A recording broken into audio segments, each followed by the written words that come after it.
तो मूवी शुरू होते ही हमें दिखाया जाता है कि एक मैजिक स्कूल के प्रिंसिपल और एक फीमेल प्रोफेसर एक छोटे से बच्चे को एक फैमिली जो कि उसके अंकल की थी उसके गेट के बाहर रखाते हैं। उस बच्चे का नाम हैरी होता है, हैरी पॉटर। फिर हम कुछ साल बाद का टाइम देखते हैं जब हैरी 10 साल का हो चुका है। उसके अंकल की फैमिली का बिहेवियर उसके साथ बिल्कुल भी ठीक नहीं था। वो उसे बहुत मारा करता था और उसे स्टेयर्स के नीचे वाली जगह पर उसके रूम में बंद कर दिया करता था। एक दिन अचानक से हैरी के लिए कहीं से कुछ लेटर्स आते हैं, लेकिन उसका अंकल उसे फाड़ देता है। तभी एकदम हर जगह से लेटर्स की बारिश होने लगती है। उसका अंकल तंग आकर एक सुनसान जगह पर उसे और अपनी फैमिली को ले आता है, लेकिन तभी वहाँ पर एक जायंट आदमी आता है। वो हैरी से कहता है कि तुम्हारे पेरेंट्स मैजिक जानते थे, वो लोग तो इस दुनिया में नहीं रहे, लेकिन तुम भी एक विज़र्ड हो। और इसी के साथ वो उसे एक एडमिशन लेटर देता है और हैरी को जबरदस्ती अपने साथ लंदन ले जाता है। वहाँ वो लोग जादुई बैंक जाते हैं, जहाँ से हैरी अपने पेरेंट्स के छोड़े हुए पैसे लेता है। इसके बाद वो लोग मैजिकल वॉन्ड खरीदने चले जाते हैं जो कि मैजिकल स्कूल में हैरी के काम आने वाली थी। फिर वो जायंट आदमी हैरी को एक आउल देता है। हैरी उससे पूछता है कि मेरे पेरेंट्स कहाँ गए, तो वो जायंट आदमी उसे बताता है कि उन्हें एक शैतान वोल्डेमॉर्ट ने मार दिया। तब तुम बहुत छोटे होते थे और जो निशान तुम्हारे माथे पर है वो भी उसी का दिया हुआ है। फिर वो जायंट आदमी हैरी को एक स्टेशन पर छोड़ देता है। उसका प्लेटफॉर्म था एक दीवार से गुजरकर। वो उसी दीवार में से गुजरकर अपनी ट्रेन की तरफ जाता है। वहाँ पर उसे एक ऑरेंज बालों वाला बच्चा मिलता है जिसका नाम रॉन होता है। इसी के साथ वहाँ पर एक छोटी बच्ची हरमाइनी भी आती है। उनमें दोस्ती हो जाती है। अब ये सब लोग उस ट्रेवल के बाद मैजिक स्कूल पहुँच जाते हैं। वहाँ पर एक बुरा और अमीर बच्चा मैलफॉय होता है जो रोन को काफी तंग करता है। फिर प्रिंसिपल जिनकी व्हाइट दाढ़ी थी वहाँ पर आ जाते हैं और बताते हैं कि स्कूल में डार्क फॉरेस्ट और 3rd फ्लोर के राइड पर जाना मना है। फिर फीमेल प्रोफेसर वहाँ पर आकर बच्चों के 4 अलग अलग सेक्शंस बनाती हैं। उस दौरान एक प्रोफेसर जिसका नाम स्नेप होता है वो हैरी को काफी अजीब तरीके से देख रहा होता है, जिससे हैरी के स्कार में दर्द होने लगती है। हैरी, रॉन और हरमाइनी को एक ही सेक्शन यानी हाउस में रख दिया जाता है। अगले दिन जब वो लोग लंच कर रहे होते हैं तो सबके घर से कुछ न कुछ आता है जो कि आउल्स ला रहे थे, लेकिन हैरी के लिए यहाँ पर कुछ भी नहीं आता। अब हम देखते हैं कि फ्लाइंग क्लास होती है। क्लास के रुकते ही वो गंदा बच्चा मैलफॉय शरारत से एक बॉल फेंक देता है। अब हैरी पॉटर उसकी फेंकी गई बॉल को उड़कर बहुत अच्छे से कैच कर लेता है। ये सब वो फीमेल प्रोफेसर भी देख लेती है और हैरी को टीम का सीकर बना देती है। सीकर वो होता है जो कि फ्लाइंग गेम में एक गोल्डन बॉल को कैच करता है और माइनी उसे कहती है कि कंग्रेचुलेशंस, तुम्हारे फादर भी सीकर थे और देखो उनका बेटा भी सीकर बन गया। अब हम देखते हैं कि वो लोग अपने रूम्स में जा रहे होते हैं, लेकिन सीढ़ियों के बदलने का वक्त हो जाता है, जिसकी वजह से वो लोग उसी 3rd फ्लोर के एक कमरे में पहुंच जाते हैं जहां 3 सर वाला एक डॉग होता है। उससे बचकर वो लोग अपने अपने रूम्स में चले जाते हैं। अगले दिन उस फ्लाइंग गेम का कैप्टन हैरी को एक गोल्डन बॉल दिखाता है और कहता है कि जिस टीम का सीकर इसे पहले पकड़ लेगा वो टीम जीत जाएगी। अगले सीन में हम देखते हैं कि सब लंच कर रहे होते हैं, लेकिन हरमाइनी वहाँ पर नहीं होती। एक आदमी भागा भागा आता है और आकर बताता है कि वो जायंट क्रिएचर आजाद हो चुका है और इसी तरफ बढ़ रहा है। सब बहुत डर जाते हैं। रॉन और हैरी फौरन से हरमाइनी को ढूंढने जाते हैं। दूसरी तरफ वो जायंट क्रिएचर गर्ल्स वॉशरूम जाता है जहाँ पर हरमाइनी भी थी। रॉन और हैरी वहाँ पर आकर हरमाइनी को बचाते हैं और उनको 5 पॉइंट्स मिलते हैं उस क्रिएचर को हराने के। फिर हमें वो दिन दिखाया जाता है जब फ्लाइंग कंपटीशन था। हैरी, रॉन और हरमाइनी जिस हाउस यानी सेक्शन में थे उसका नाम ग्रिफिंडर था। अब ग्रिफिंडर टीम शुरू में ही अच्छा खेल के 20 पॉइंट्स ले लेते हैं। दूसरे टीम मेंबर्स इनको मारने लगते हैं। तभी हैरी की ब्रूम स्टिक भी इम्बैलेंस होने लगती है। हरमाइनी देखती है कि प्रोफेसर स्नेप कुछ स्पेल पढ़ रहा है, तो वो जाकर उसके कपड़ों को आग लगा देती है कि उसके स्पेल्स बंद हो जाएं और इसके बाद से हैरी की ब्रूम स्टिक ठीक हो जाती है।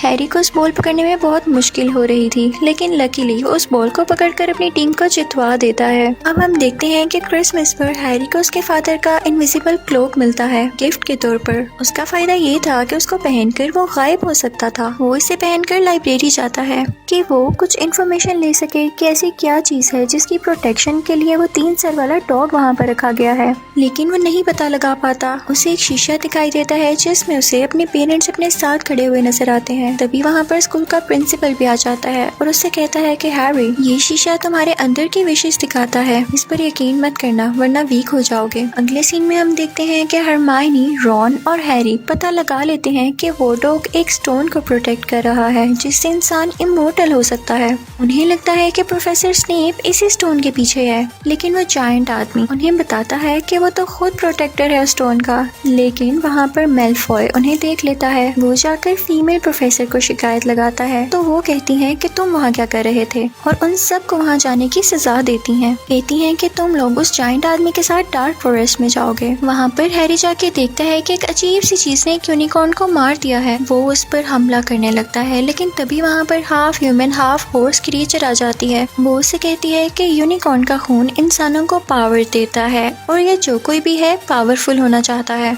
हैरी को लगता है कि ये वोल्डेमॉर्ट हो सकता है। हरमाइनी, रोन और हैरी सोचते हैं कि पता नहीं वो स्टोन सेफ भी है या नहीं, क्योंकि हो सकता है स्नेप ये स्टोन वोल्डेमॉर्ट को देने के लिए चुराना चाहता हो। तो हम रात को उसे जाकर देखेंगे। वो वहाँ जाते हैं तो स्टॉक की आंख खुल जाती है। जैसे तैसे करके ये लोग उस रूम के नीचे जाते हैं, लेकिन एक प्लांट में फंस जाते हैं और मुश्किल से फ्री होते हैं। फिर हैरी सही की कैच करता है और वो लोग उस रूम में जाते हैं जहाँ बहुत बड़ी चेस पड़ी होती है। वो लोग उसको रियल लाइफ में खेलते हैं, यानी ये लोग खुद ही कैरेक्टर्स थे उस गेम के। हैरी अब अकेला अंदर जाता है, जहाँ पर उसे पता चलता है कि स्नेप नहीं बल्कि स्नेप का सर्वेंट असल में वो स्टोन चुराना चाहता है। और उस दिन फ्लाइंग गेम में भी यही स्पेल्स पढ़ रहा था और स्नेप हैरी को बचा रहा था। हैरी को रियलाइज होता है कि स्टोन अब उसकी पॉकेट में आ चुका है और अब वोल्डेमॉर्ट उस सर्वेंट से कहता है कि हैरी को मार दो, लेकिन हैरी भी उससे लड़ता है और उस स्टोन की पावर से वो सर्वेंट जल के राख हो जाता है। अब वोल्डेमॉर्ट की सोल उसमें से निकलकर हैरी को टच करके जाती है, जिसकी वजह से हैरी बेहोश हो जाता है। जब उसको होश आती है तो उसके पास स्कूल का प्रिंसिपल होता है, यानी वही दाढ़ी वाला आदमी। वो बताता है हैरी को कि तुम्हारे दोस्त सेफ हैं और वो स्टोन भी तबाह हो चुका है। तुम पता है क्यों सिविल सर्वेंट को हरा सके? क्योंकि तुम्हारी माँ ने तुम्हारे लिए इसीलिए कुर्बानी दी कि वो तुमसे प्यार करती थी, और प्यार से बड़ी कोई ताकत नहीं जिसने तुम्हें इतना ताकतवर बना दिया। इसी के साथ हम देखते हैं कि ग्रिफिंडर अपने अच्छे कामों की वजह से जीत जाता है और साल के अंत पर सब बच्चे अपने अपने घर चले जाते हैं। इसी के साथ यहाँ पर हैरी पॉटर पार्ट 1 एंड हो जाता है। अब मैं आपको एक्सप्लेन करूंगी Harry Potter and the chamber of secrets, जो कि हैरी पॉटर का पार्ट 2 है। अब पार्ट 1 तो यहाँ पर एंड हुआ था कि सब बच्चे अपने घर अपनी छुट्टियां मनाने चले जाते हैं। अब पार्ट 2 के स्टार्टिंग में हमें हैरी अपने अंकल के घर में दिखाया जाता है। वहाँ पर कुछ मेहमान आ रहे थे, तो उसका अंकल उससे कहता है कि तुम अपने कमरे से बाहर नहीं आओगे। हैरी अपने कमरे में चला जाता है और तभी वहाँ पर एक छोटे से कद वाला एलियन आता है। हम उसे छोटा सा क्रिएचर भी कह सकते हैं। वो हैरी से कहता है कि इस साल तो मैजिक स्कूल मत जाना, और ये कहते ही वो बाहर बैठे हुए मेहमानों के साथ शरारत करने लगता है। हैरी के अंकल को लगता है कि हैरी ने किया, तो वो हैरी को एक कमरे में बंद करके कहते हैं कि अब से तुम मैजिक स्कूल नहीं जाओगे। हैरी को अपनी खिड़की से एक उड़ती हुई गाड़ी दिखाई देती है, जिसमें और कोई नहीं उसका दोस्त रॉन था, जो कि अपने बाकी भाइयों के साथ उसे अपने घर ले जाने आया था। हैरी खुशी खुशी उसके साथ उसके घर चला जाता है, जहाँ पे उनकी मदर उनसे कहती है कि मैजिक स्कूल जाने से पहले अपनी बुक्स पूरी कर लो, और उन्हें एक मैजिकल बाजार में भेज देती है, जहाँ पहुंचकर हैरी गुम हो जाता है। वहाँ पर उसे वो जायंट आदमी मिलता है, जो उसे एक शॉप पर पहुंचा देता है। शॉपकीपर वो बुक्स हैरी को फ्री दे देता है। अब ये लोग मैजिक स्कूल तक जाने के लिए स्टेशन पर पहुंच चुके थे। अब की बार तो रोन के भाई और बहन भी जा रही थी, लेकिन हैरी और रोन की ट्रेन मिस हो जाती है, तो उसी उड़ने वाली गाड़ी में वहाँ जाने लगते हैं। रास्ते में वो गाड़ी एक दरख्त में फंस जाती है, और जैसे ही वो नीचे गिरते हैं वो गाड़ी उन्हें छोड़कर वहाँ से भाग जाती है। खैर वो दोनों किसी न किसी तरह अपने मैजिक स्कूल में पहुँच जाते हैं। वहाँ पर स्नेप उनसे कहता है कि तुम लोग जानते हो कि हमारा मैजिकल स्कूल कितना छुपा हुआ है, कोई भी इसके बारे में नहीं जानता, तो तुम लोगों ने सबके सामने गाड़ी क्यों उड़ाई? अगले दिन हम देखते हैं कि उन लोगों की फ्लाइंग क्लास हो रही होती है, हैरी की टीम की और दूसरी तरफ मेलफॉय की टीम की। मेलफॉय की टीम शुरू में बहुत पॉइंट्स ले जाती है, लेकिन हैरी भी उस गोल्डन बॉल को पकड़ने की बहुत कोशिश कर रहा होता है। मेलफॉय भी अपनी तरफ से पूरी कोशिश कर रहा था कि हैरी हार जाए। फिर हैरी बहुत मुश्किल से वो गोल्डन बॉल आखिर पकड़ ही लेता है, लेकिन इस कोशिश में उसके हाथ की हड्डी टूट जाती है। उसे स्कूल के हॉस्पिटल में रख लिया जाता है। तभी वहाँ पर स्कूल के प्रिंसिपल और वो फीमेल प्रोफेसर आती हैं और कहती हैं कि सब बुरा हो रहा है, क्योंकि 50 साल बाद एक सीक्रेट चैम्बर खोल दिया गया है, जिसकी वजह से बहुत प्रॉब्लम्स आएंगी। ये सारी बातें हैरी भी सुन लेता है। हैरी ये बात अपने दोस्तों को बताता है। अगले दिन हरमाइनी फीमेल प्रोफेसर से पूछती है कि प्रोफेसर ये सीक्रेट चैम्बर क्या है। तो वो प्रोफेसर उन्हें बताती है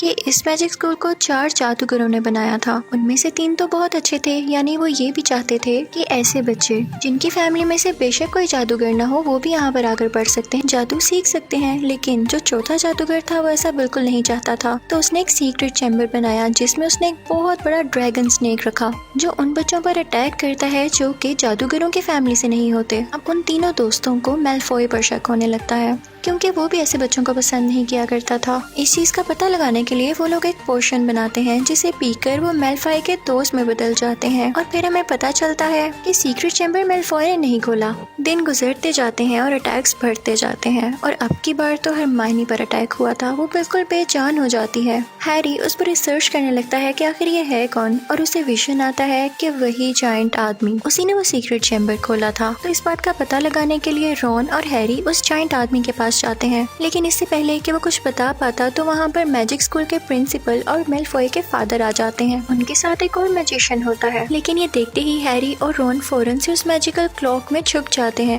मैलफॉय के फादर कहते हैं कि कोई इतने सारे अटैक्स कर रहा है और आप लोगों को इस चीज की खबर ही नहीं हो रही। वो मैजिक स्कूल के प्रिंसिपल से कहते हैं कि आपके बस की बात नहीं, ये जो मैजिशियन मैं साथ लाया हूँ इसे बना दें आप प्रिंसिपल और आप खुद रिजाइन दे दें। लेकिन फिर हमें अंदाजा हो जाता है, हमें पता चल जाता है कि उस जायंट आदमी पर इस चीज का इल्जाम था कि उसने सीक्रेट चैम्बर खोला। अब वो मैजिशियन जो उनके साथ आया होता है वो उस जायंट आदमी को अपने साथ ले जाता है। वो जायंट आदमी रोन और हैरी को जाते जाते कह देता है कि मकड़ियों का पीछा करो, तुम्हें सब जवाब मिल जाएंगे। अब रोन और हैरी मकड़ियों का पीछा करते करते एक जंगल में पहुंच जाते हैं जहाँ पर उन्हें एक बहुत बड़ी मकड़ी दिखाई देती है। वो काफी साल पुरानी लग रही थी। वो उस जायंट आदमी की दोस्त थी। वो लोग उससे पूछते हैं कि क्या उसी ने वो सीक्रेट चैम्बर खोला था। तो वो मकड़ी कहती है कि नहीं, उस वक्त मैं उसके साथ थी। ये उस पर इल्जाम लगाया जा रहा है। वो कहती है कि लेकिन मुझे ये भी नहीं पता कि असल में उस सीक्रेट चैम्बर को खोलने वाला है कौन। इसी के साथ और बाकी मौजूद मकड़ियां उन पर अटैक करने लगती हैं। रॉन और हैरी डर जाते हैं, लेकिन तभी उनकी उड़ने वाली कार वहाँ पर आती है और उन्हें उस जंगल से निकालकर उनके स्कूल तक पहुँचा देती है। अब हैरी को स्कूल के एक वॉशरूम में एक लड़की की सोल दिखाई देती है। ये उस लड़की की सोल थी जो कि सीक्रेट चैम्बर के खुलने पर मर गई थी क्योंकि इसने उस स्नेक ड्रैगन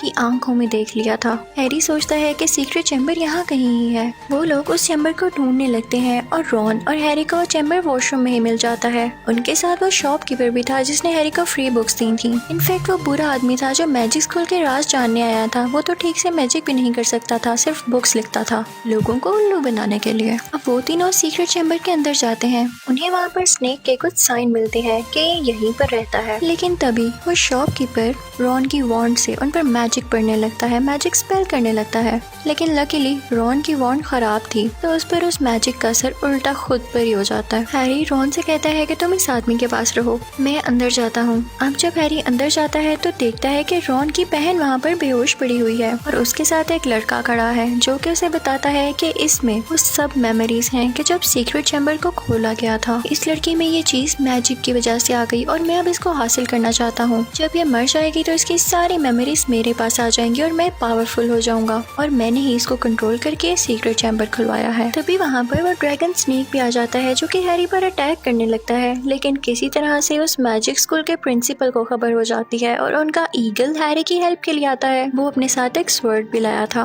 और साथ ही साथ वो उस ड्रैगन स्नेक की आंखों को खराब कर देता है, उसे फोड़ देता है। हैरी उस मैजिकल स्वर्ड का यूज करते हुए उस स्नेक को मार देता है और फिर उस स्नेक का दांत निकालता है और उसे खाली बुक पर मारने लगता है। उस बुक के पेजेस पर कुछ भी नहीं लिखा हुआ था। हैरी उस पर जोर जोर से दांत मारने लगता है जिसमें से खून निकलने लगता है और वो बुक डिस्ट्रॉय होते ही वो लड़का भी मारा जाता है जिसने रॉन की बहन को बेहोश किया था क्योंकि वो भी किसी न किसी तरह इस बुक से कनेक्टेड था। इतनी ही देर में हम देखते हैं कि रॉन की बहन को भी होश आ जाता है और हैरी उसके पास जाके पूछता है कि क्या तुम अब ठीक हो। तो वो कहती है कि जी। फिर हम देखते हैं कि स्कूल के प्रिंसिपल हैरी को अपने पास बुला के थैंक्स बोलते हैं कि तुम्हारी वजह से मुझे रिजाइन नहीं देना पड़ा। और ये बात खुलकर सामने आ गई कि असल में सीक्रेट चैम्बर को खोलने वाला था कौन और उस जायंट आदमी के ऊपर से भी इल्जाम हट गया। तभी वहाँ पर मैलफॉय के फादर आते हैं और वो उस प्रिंसिपल से कहते हैं कि आपने अभी तक रिजाइन नहीं दिया।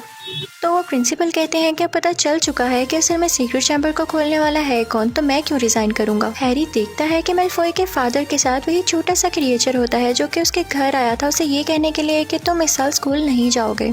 इनफैक्ट उसे मेलफॉय के फादर ने ही भेजा था ताकि हैरी स्कूल ही ना आए। हैरी उस स्कूल के प्रिंसिपल से वो बुक लेता है जो कि उसने स्नेक के दान से डिस्ट्रॉय की थी और उसमें अपनी एक सॉक्स डाल देता है। फिर वो उसे मेलफॉय के फादर को देकर कहता है कि ये बुक आपकी वजह से यहाँ पर आई। मेलफॉय के फादर वो बुक उस छोटे से क्रिएचर को पकड़ा देते हैं। जब वो क्रिएचर बुक खोलता है तो उसमें सॉक्स होती है जिसे देखकर वो काफी खुश हो जाता है।